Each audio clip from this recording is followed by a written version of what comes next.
একসময় দুনিয়ার সবচেয়ে রহস্যময় জিনিসগুলোর একটি ছিল মুস্তাফিজুর রহমানের স্লোয়ার কাটার, যে ফাঁদে পড়ে বোকা বনে যেতেন বাঘা বাঘা সব ব্যাটার। বাঁহাতি পেসারের এই অস্ত্র ক্রিকেট পাড়ায় রীতিমতো আতঙ্ক ছড়িয়েছিল। তবে সময়ের সঙ্গে ধার হারিয়েছে মুস্তাফিজ। কেরিয়ারের শুরুর দিকে মুস্তাফিজের কাটার যতটা ভয়ঙ্কর ছিল তার চেয়েও বেশি ছিল তার ইংলিশ ভীতি। আন্তর্জাতিক ক্রিকেটে এ নিয়ে খুব একটা সমস্যা পড়তে হয়নি তাকে। তবে 2016 সালে প্রথমবারের মতো দেশের বাইরে কোনো টুর্নামেন্ট খেলতে গিয়ে বেশ বিপাকেই পড়েছিলেন বাঁহাতি এই পেসার।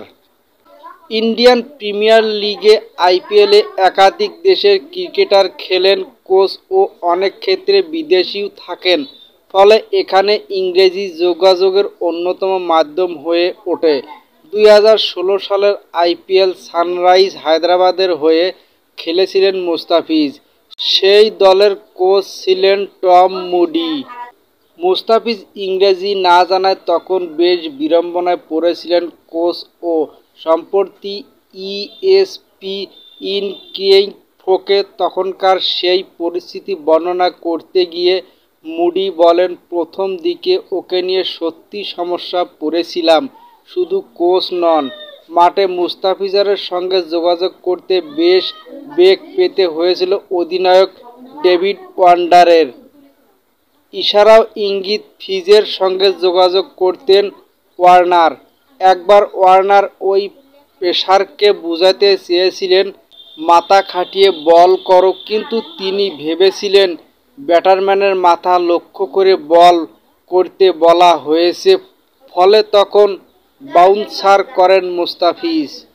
এ নিয়ে মুডি বলেন, এই জায়গায় সতর্ক থাকতে হয়। আপনি ভাবছেন আপনি যা বোঝাতে চাচ্ছেন সেটা পরিষ্কার, কিন্তু খেলোয়াড়টি সম্পূর্ণ ভিন্নভাবে তা নিচ্ছে। এটা আইপিএলের এক বিশেষ দিক, যা যোগাযোগ সক্ষমতা চ্যালেঞ্জ করে। নিজের দেশের কারোর সঙ্গে রসিকতা বা ব্যঙ্গ করা যতটা সহজ এখানে তা নয়।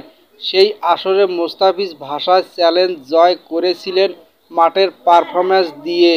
16 ম্যাচে শিকার করেছিল 17 উইকেট।